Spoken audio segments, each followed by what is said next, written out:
Millennials, have we gone from the greatest generation to the softest? With us today, a member of the United States Senate who knows how to turn millennials into adults. Ben Sasse of Nebraska on Uncommon Knowledge now.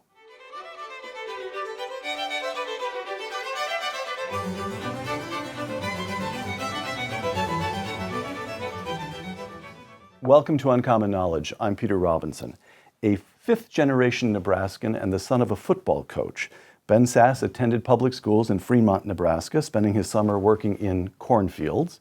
He holds degrees from Harvard, Oxford, and Yale, and he spent 5 years as president of Midland University. Ben Sasse was elected to the United States Senate in 2014.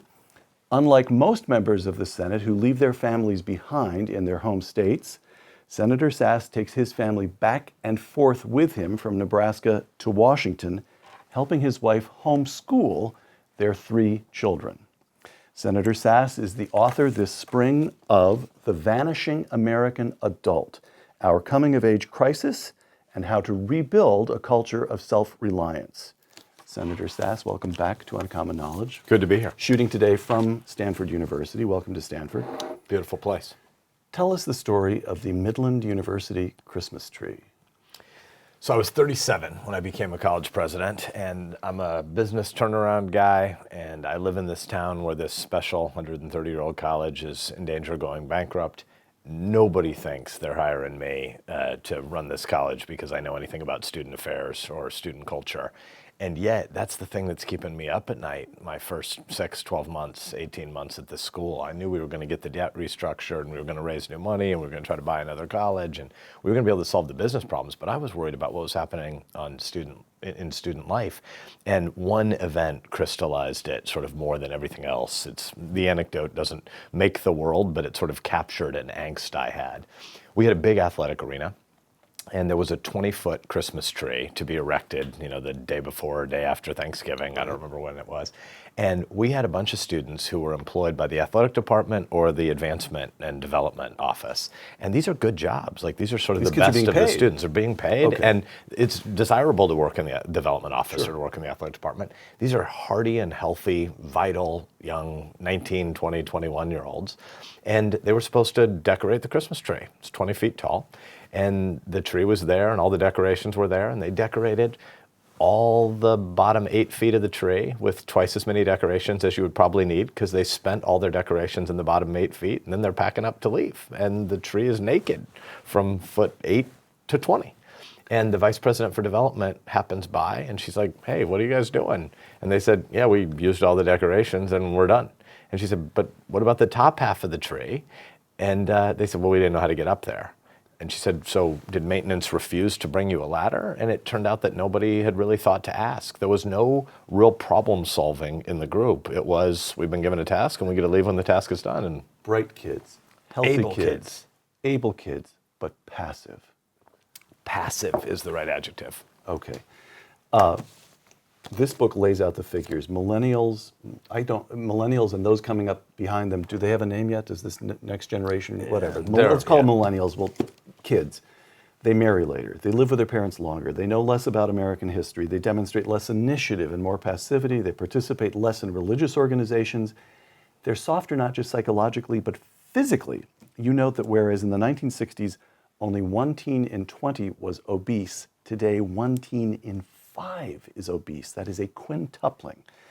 Soft, passive, and this despite having grown up during a period of peace and by and large economic expansion in the richest and most powerful nation in human history. What has gone wrong?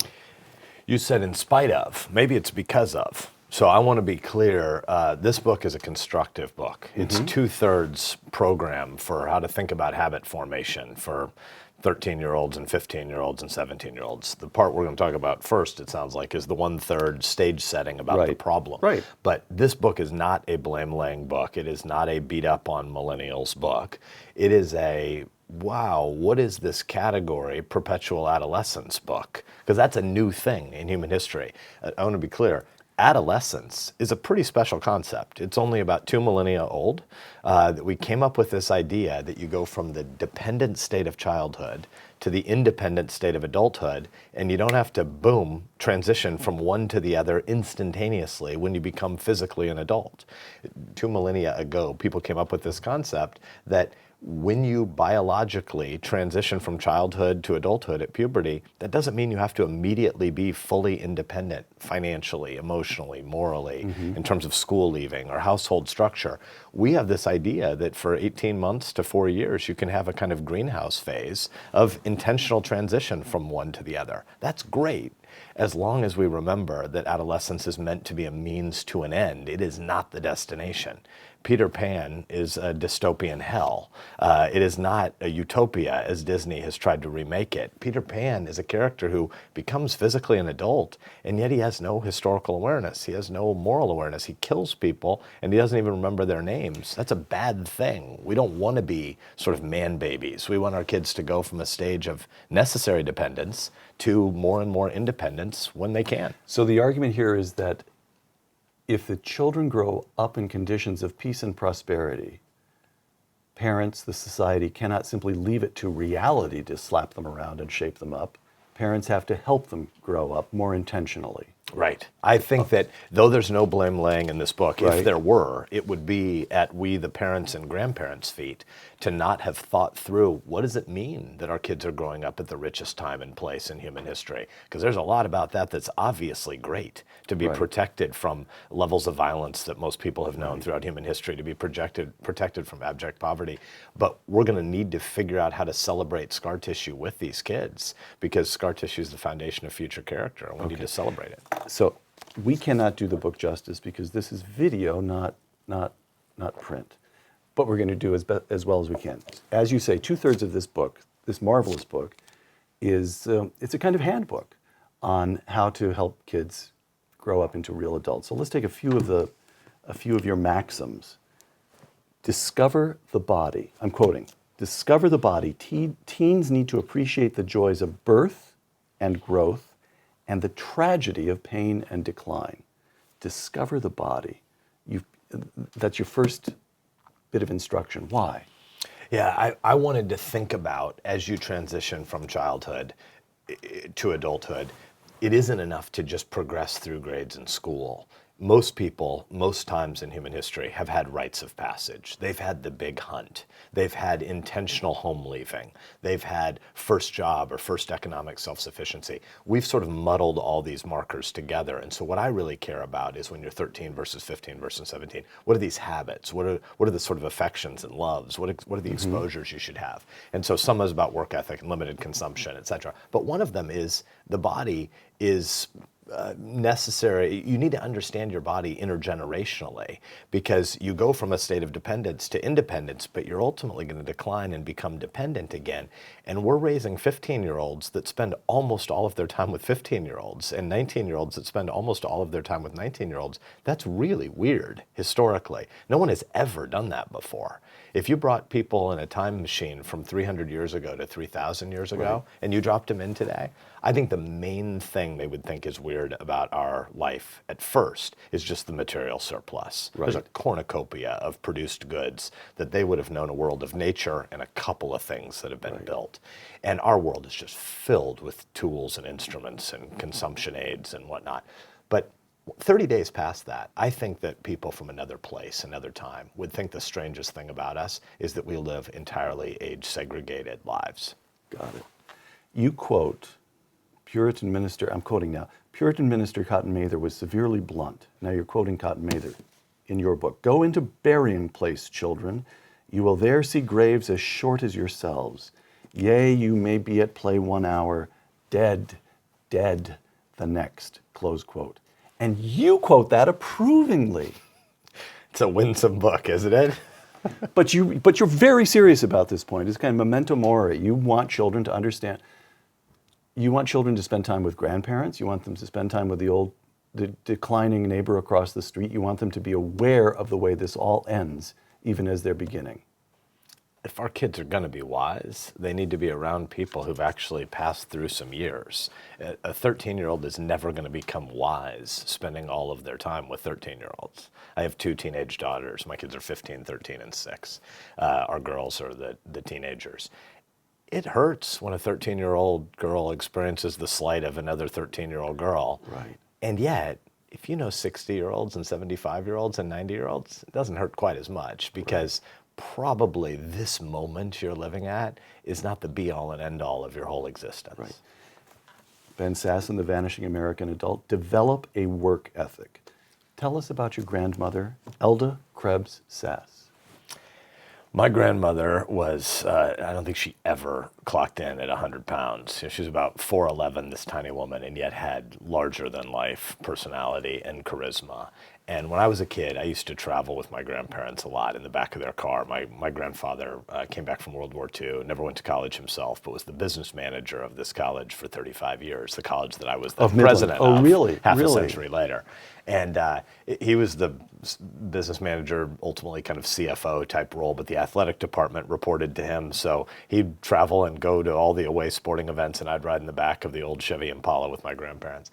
And I would ask them questions about the war and Great Depression and kind of Dust Bowl era upbringing that they had. And they never thought anything was exceptional about their upbringing. And yet I was stunned as a kid in the early 1980s at just how much hardship they'd gone through that was just like water off a duck's back, that they didn't think anything about any of it. It was just what you did. And my grandma had this great story about how my dad's older brother, about 6 years older than he was born, Grandma was pregnant when Grandpa left for the war, and then my uncle Roger was born while Grandpa was away at the war. And Grandma and Grandpa had just leased some property. They grew up on a farm. Grandpa was the hired man. They're only a year apart in age, but they met as teenagers when Grandpa was the hired man on my grandma's parents' farm. They had leased some property, and they were going to start farming, and Grandma had grown up around farms, but she'd never driven a tractor. And all of a sudden, her husband's away at war. She's giving birth. They have new land. There's planting and harvesting to be done, and she had to figure out how to do it. And so she had this leased property, and she had a borrowed tractor, and she figured out a way to take my uncle's bassinet and attach it to the side of the John Deere tractor, and she taught herself how to plow and harvest. And I thought this was stunning as a 10-year-old kid. And Grandma was always amazed that I wanted her to tell me the story again and again, because she just thought it was necessity is the mother of invention. Okay, now, here's what I need to ask you to do. Please persuade me that this book, written by a fifth-generation Nebraskan, which is filled with not filled with stories, I don't want to be, but there's a number of stories about your grandparents, your own upbringing, as of course there should be, about your kids, what is it, detasseling corn. You have to persuade me that this isn't in some way a lament for a lost agrarian way of life that characterized America through almost all of its history, and that you, in your generation and where you grew up in Nebraska, you saw the last glimmerings of this way of life.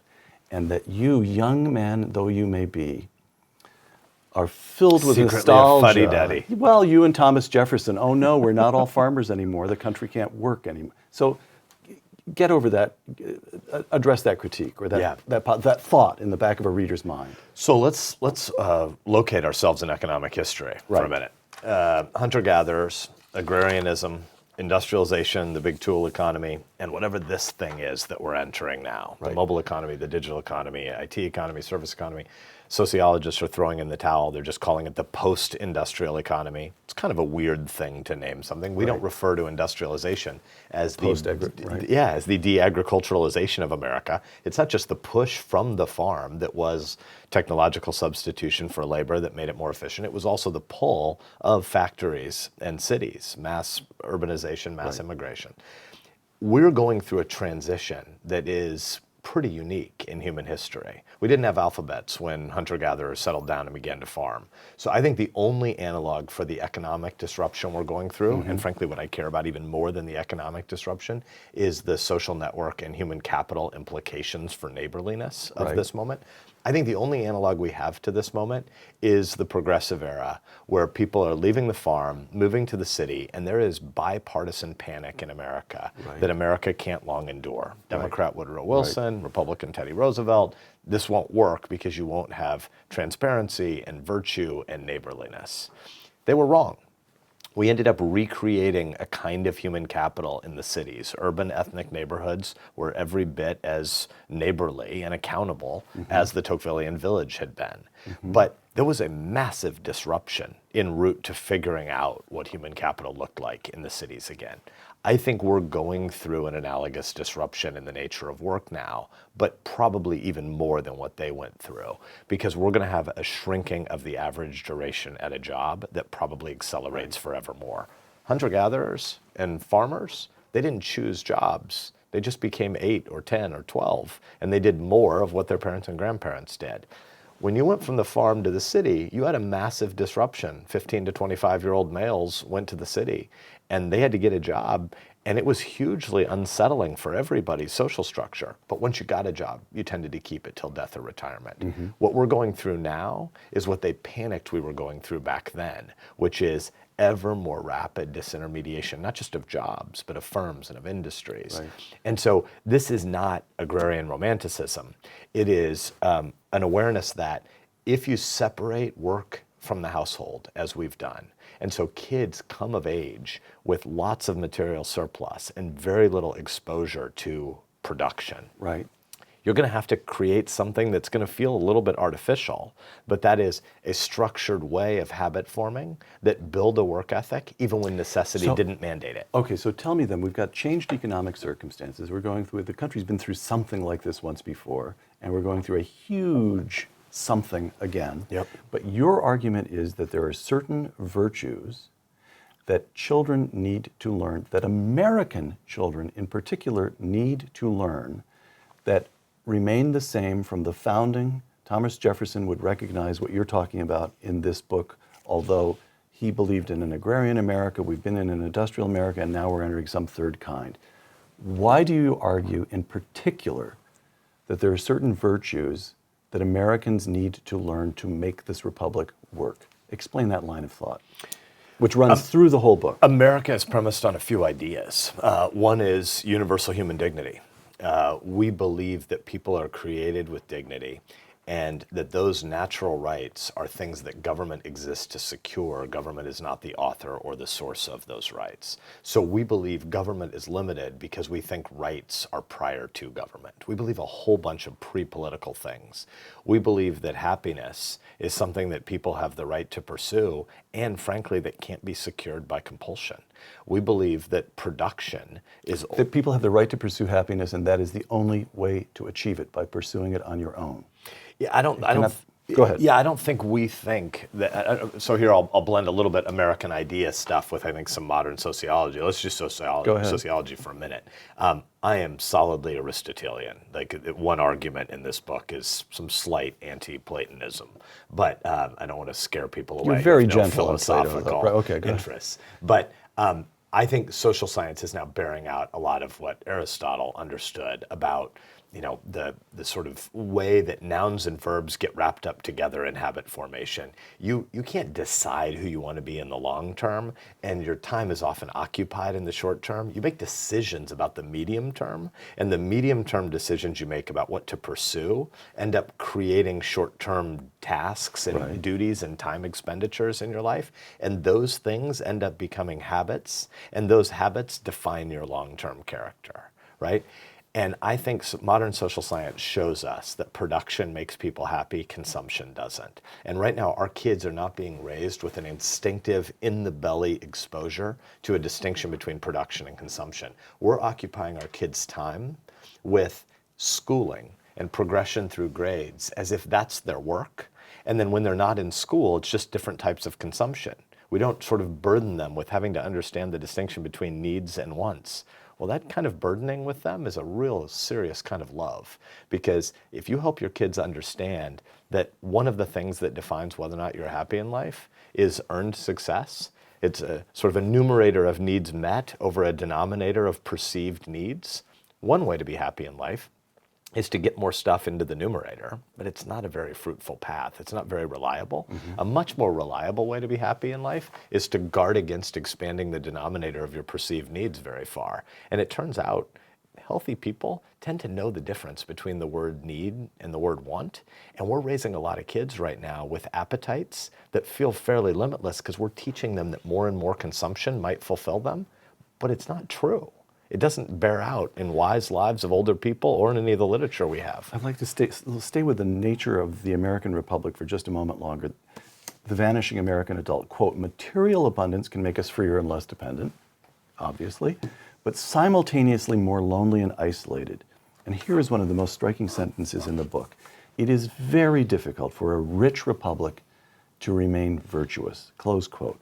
So here is this strange, seems to me you're almost setting up, well, you mentioned Aristotle, you're almost setting up a tragic view of American history here, where the greatest generation endures the Depression, your grandparents, they endure the Depression, your grandfather goes off to the Second World War, and through the sacrifices that they made, their grandchildren get just the kind of life they wanted for them. And their great-grandchildren, you and your children, they get a period of peace, they get prosperity, and it ruins them. That when America gets what it doesn't want, war, depression, Americans are great people. We produce the greatest generation. And when we get what we want, we're unimpressive as citizens. Talk me out of it. Well, if you look at inherited wealth around the world, people who figure out how to manage that inherited wealth without growing their kids' appetites, turning it into actual investments, it can work out well. But if you become consumers in the next generation, there's danger in that, right? It's natural that there should be a cycle of production, wealth creation, and then recreation or leisure. By the way, there's an important historical debate about why the word recreation is more virtuous than the word leisure, because it's cyclically driving you back to productivity again. I want to be revivified, but to get back to work, to live a life of gratitude by serving my neighbor again. It's natural that inside any family or any individual, or maybe even any generation, that production leads to wealth, leads to recreation. But if it slides across generations and people in the second and the third generation are just living off of inherited wealth from production past, there's something lacking in their lives that is unsatisfying for them. There's tons of data that shows that one of the highest correlates to happiness in life is whether or not you do work that you think anybody needs. Not at the end of the day, do my knees hurt, or my ankles, or my back, or do I think I made enough money, or was there some annoying jackwagon 3 cubicles over who talks loudly? But do I think somebody needs me? If Monday morning or whatever day of the week you go and start your work, there's a place that you need to go because someone needs your work, you have worth and you have dignity and you have self-esteem. And just consuming more can't replace that. So I do think there is a danger in becoming so wealthy that we forget to inculcate those habits of productivity that lead to happiness. All right.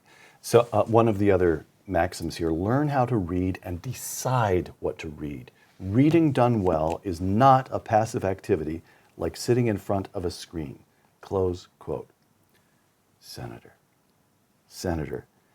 kids these days, smartphones, computer screens, 75-inch flat panel televisions, and you want them to turn off the screens and pick up books. Now, lost causes can be noble, but I'd really love to hear you persuade me that this isn't a lost cause. I'll grant you the nobility. Well, let's do a little history for a minute. I think if you have one true founder of America, if there's a sine qua non that if you didn't have this guy or gal, you couldn't get America, I think it's Gutenberg. So our founders believed that the habits of mass literacy produce a world where you've got competing printing presses, and it's competing printing presses that get to sort of healthy skepticism of authority that leads to cultural pluralism, that leads to a freedom of the press, speech, assembly, religion, protest. America is predicated on the habits of mind of decentralized power, where individuals who are created with dignity, where families are making lots of decisions for themselves.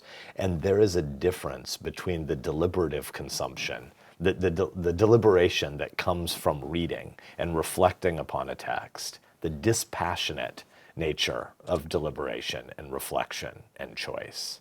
There's something different there than the appetitive dopamine feedback loop of shorter and shorter digital addictions. Now, I am a celebrant of a lot in the digital economy. I run my own Twitter account. I don't have a I was about to staff. say, I was about to charge you, and you would have no choice but to plead guilty.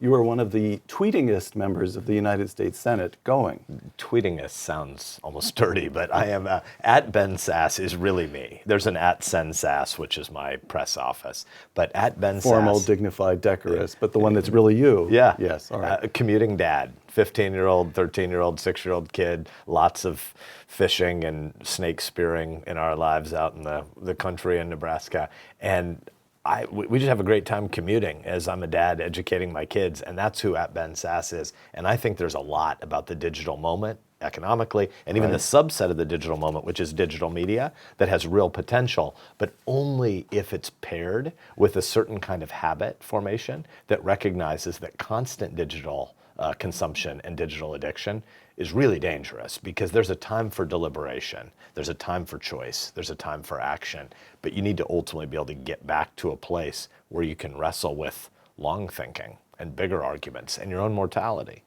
And your kids read They do. because you make them read.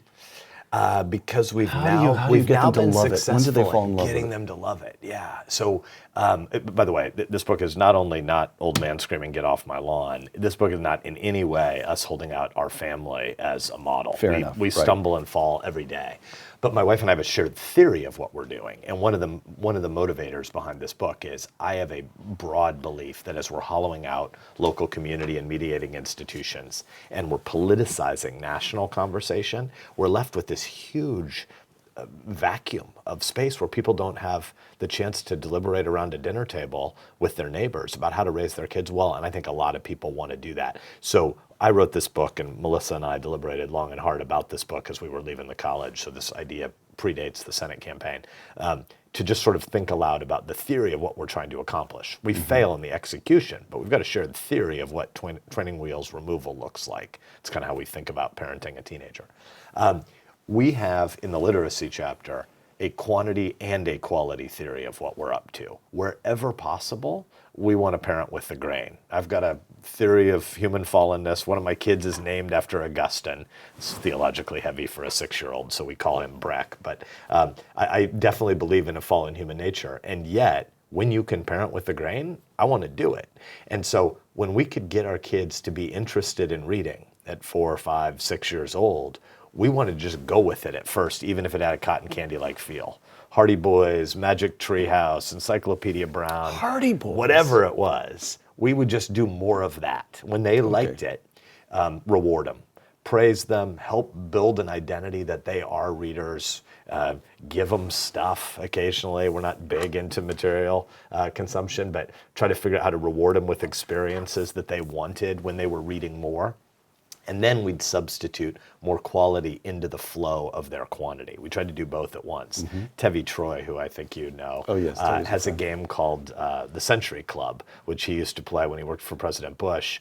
Bush and Rove and Tevi would have a competition to see if they could read 100 books in a year. Right. My kids have never succeeded yet, but we played the Century Club at our house. A lot of people can read 2 books some week on vacation in August or over, Christmas holiday. But to try to hit 2 books a week, 50 weeks in a row, to get 100 in a year, that's saying something.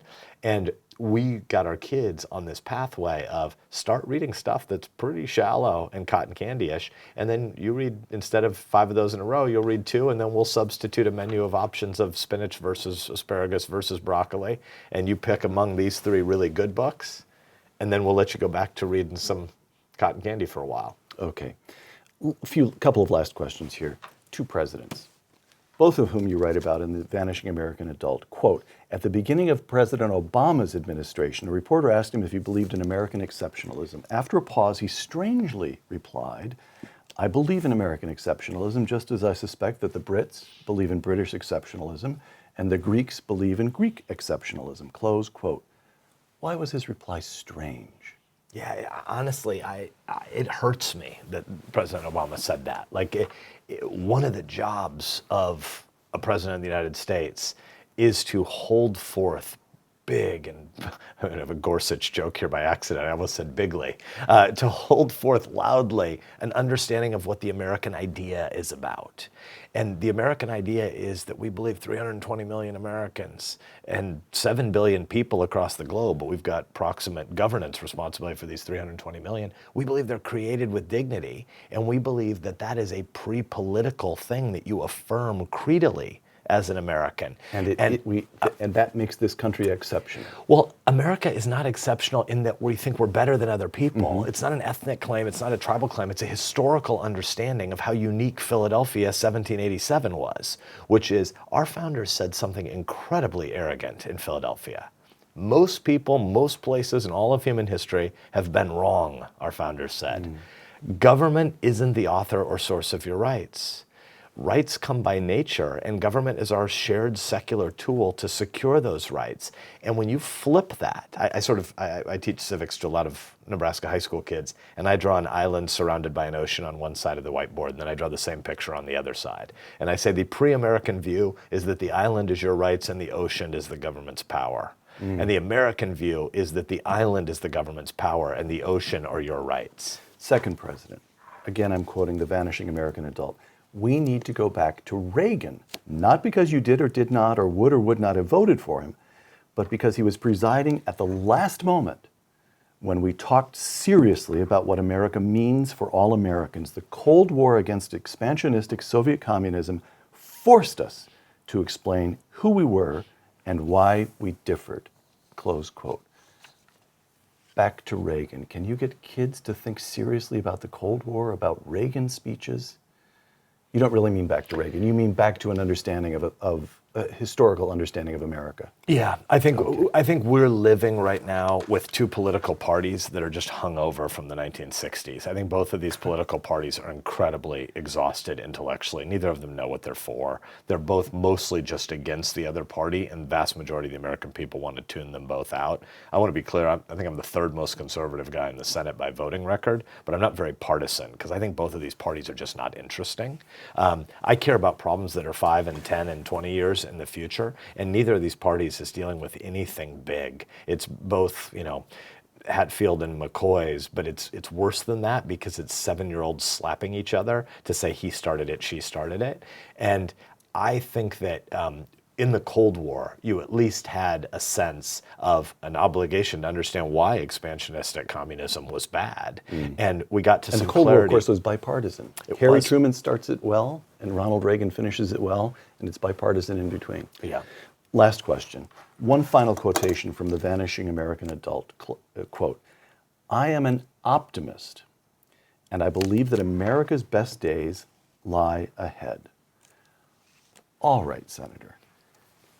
From the greatest generation to these soft millennials, from Ronald Reagan to Donald Trump, from the Lincoln-Douglas debates, which is on your list of items to read, from the Lincoln-Douglas debates to whatever it was that we watched during the presidential race last year. Let's put it, so you're an optimist, but you've named one of your children Augustine. Augustine is sitting there in northern Africa and watching Rome fall. He leads a great life. He becomes a saint. He produces an enormous volume of important literature. It's possible to lead a good life in the end of time, so to speak. Do you consider yourself more in the position of Augustine, or do you really believe that this country's best days lie ahead? How can you be an optimist? Well, let's be optimistic. I'm giving you the Augustine option is very dignified. Yeah, thanks. I'm giving you a good pessimist to follow if you want to. You already set it up though by saying we're at the last question, and right now we'd have to do a whole bunch of theology and political theory and parse the two kingdoms and do two cities and two loves and a city that has foundations. It seems too big for a parting question. So I'll say I'm definitely optimistic about the net productivity about what the global economy will produce in the next decade or two. More stuff. And not just stuff, more services that are quite interesting. Okay. I got here with, a Waze app. I was in San Francisco this morning and coming down to Palo Alto. There are opportunities to not sit in traffic, which are not life-changing, but that was a nice little gift to know taking this exit could avoid that car wreck and that half an hour delay. 5 years you'll be riding in from now. Actually, you could ride from San Francisco to here. There are driverless vehicles already. I like to drive, so that sort of worries me. Now I will be a Nebraska romantic about the county road and why every kid should drive at 14 like we do in Nebraska. But I think that what comes next in the digital revolution is going to be fascinating. We're going to have a layering of information and data on top of the physical world that's going to be fascinating. What I'm not sure about is that the benefits of that are going to redound to the median worker and the median family right now. And that I'm scared about, because I don't think we're thinking at all about the disruption in the nature of work. Larry Summers talks about how 7.2 billion people on Earth, maybe you got 4.5 billion workers today. We're going to go to 9 billion people on this planet by the year 2050. And you might go to a place where you only need 4 billion, 3.5 billion, 3 billion workers to more than meet the needs for all 9 billion people. Well, guess what? Work isn't just about how you put bread on the table. Work is the fundamental anchor of human identity and service. And we're meant to live a life of gratitude by doing something meaningful. We're meant to get to the evening and get some of that leisure or recreation or find food and wine and fellowship with friends, looking back at the fence you built that day, or the field you farmed, or the factory you co-labored with, or the app that you designed. You're meant to look back at that and say, I produced something today. And right now, I don't think we're thinking nearly enough about the challenges to the nature of work going forward. The potential is huge. Our political conversations, and our bigger than political, let's call it civic conversations, they're impoverished right now. I'm trying to find it. The book actually ends on an up note, and you just sounded more like Augustine than I was expecting you to right there. So the notion is what? The notion is you need to teach your children these virtues so that they can become good Americans, so that they can continue the chain, so to speak. You're very conscious of American history, and as you've demonstrated a couple of times here, you're happy to go back to Aristotle at the slightest provocation, but also because something big and actually a little bit alarming is coming at these kids. Is that right? Yeah, there is a real difference between actually climbing the top of the mountain and going there on your friend's Instagram. And right now we're doing a disservice to our kids by pretending that a more sedentary, passive life might fulfill them. It's not true. We need a crazy Uncle Teddy Roosevelt in our life, and I want kids to become intoxicated with all that they can travel to through literature, across space, into other cultures by learning to produce. There's a lot of opportunity for our kids, but we need a different conversation about how to raise them, and passively allowing them to be peer segregated into a more sedentary posture. It's not going to be satisfying for them or for the Republic. Senator Ben Sasse of Nebraska, America's crazy uncle in the 21st century, and the author of The Vanishing American Adult, Our Coming of Age Crisis, and How to Rebuild a Culture of Self-Reliance. Thank you. Thank you. For Uncommon Knowledge and the Hoover Institution, I'm Peter Robinson.